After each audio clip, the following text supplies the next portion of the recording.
Acho que é muito fácil de ter conflitos entre as pessoas quando essas pessoas são de épocas diferentes, porque elas vão ter modos de pensar diferentes, porque elas foram criadas de modos diferentes.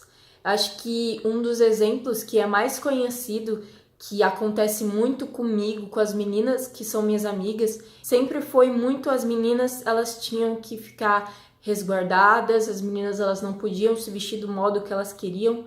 Então, quando atualmente a gente tenta ultrapassar essa barreira que a gente está lutando para que isso aconteça, normalmente os mais velhos sempre falam: não, essa roupa não, tá muito curta, essa roupa vai mostrar demais e não sei o que, não sei o que. Então isso é muito de modo como as pessoas foram criadas. Jovem, antigamente, eu acho, na minha opinião, eles tinham mais respeito pelos pais, obedeciam mais.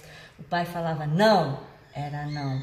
Hoje o pai fala não, ele bate o pé e quer o sim. E não é por aí. Hoje, por exemplo, se nós discordamos de algo, a gente pode e temos o direito de poder ir atrás e de poder questionar esse tipo de coisa. Antes não, se um pai ou uma mãe dizia que aquilo era certo, aquilo era certo. Claro que a gente acaba muitas vezes fazendo com que a nossa liberdade individual passe e seja superior à capacidade da gente pensar em coletivo.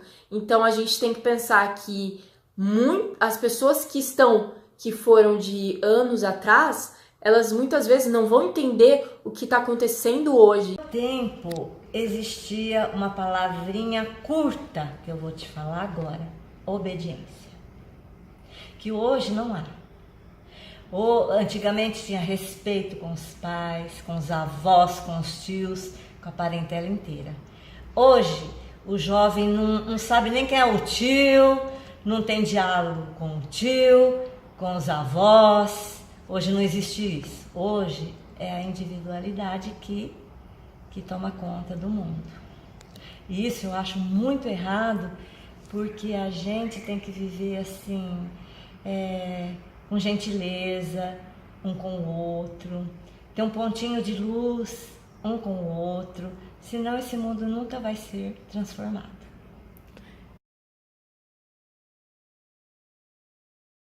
O benefício do surgimento e do aprimoramento da internet foi o fato dela abranger muitas coisas pra gente, foi o fato dela nos dar informação, dela abranger o nosso conhecimento. Mas um fato também negativo é que muitos jovens de hoje, por ter todo esse fato da gente ter mais tecnologia,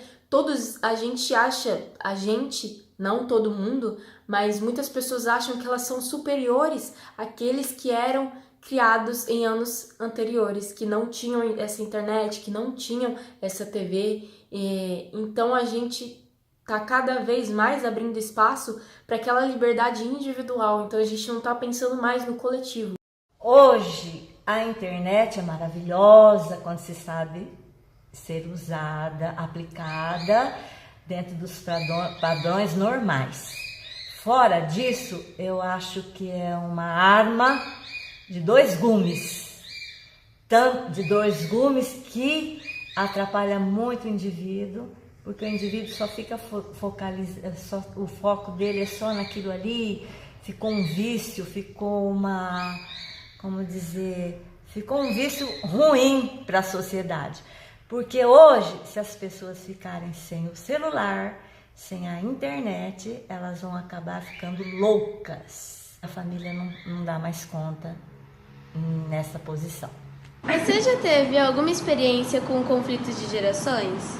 Já tive sim, porque na minha época de adolescente, começo assim da juventude, o mundo estava mudando muito, que foi os anos 60.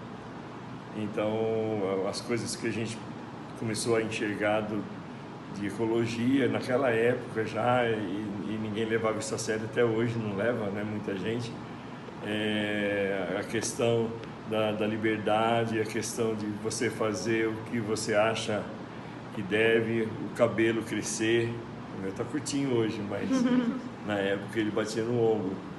E tudo isso assim era difícil você convencer as pessoas que você era uma pessoa normal, sendo daquele jeito. Então eu sofri muito com isso nos anos 60 e 70. Depois eu acho assim que você vai achando a tribo certa e você acaba convivendo com as pessoas que pensam igual, né? Mas até hoje, sim, eu percebo que isso é difícil para quem quer ser diferente. Então eu acho que esse conflito continua tendo, mesmo com o esclarecimento que todo mundo tem. Hoje em dia, se chegar alguém diferente, ele vai ter que ser muito forte para manter o jeito dele. Quando eu era criança, com uns 12, 13 anos mais ou menos, eu tinha uma banda de rock. E meus pais eram contrários a esta banda, porque eles achavam que coisa de rock era de maloqueiro, de usuários de droga, né? E principalmente quando eu tinha que tocar à noite, fui em um festival com 13 anos de idade em outra cidade, foi muito difícil convencer os meus pais para que eu conseguisse tocar. Acabei indo tocar, mas hoje eu reconheço que eles fizeram uma loucura em deixar ir, porque eu não deixarei meus filhos, que têm 12 e 16 anos, fazerem isso, pois realmente era muito complicado, eram pessoas que eles não conheciam, em outra cidade, viajando ônibus à noite, sem alguma pessoa tão responsável assim que pudesse zelar pela proteção e guarda dos filhos. Então hoje eu reconheço que eles realmente tinham toda a razão em tentar proteger, mas é um conflito momentâneo. Na época eu não entendia, mas hoje eu entendo perfeitamente. O que a gente tem que fazer para a gente parar com esses conflitos é juntar as duas coisas. É juntar tanto que foi passado para nós hoje em dia e com aquilo que foi passado para os mais velhos. E respeito é a palavra-chave para tudo. Eu acho que se a gente tem respeito com as pessoas e tem respeito com aqueles que estão ao nosso lado, mesmo que a gente não concorde com o que eles falam, porque a gente está em uma época diferente, está em uma época onde tem tecnologia, onde tem inovação, a gente tem que respeitar, porque é aquilo, foram criados de modos diferentes. Então, para a gente conseguir a junção dessas duas coisas é o respeito.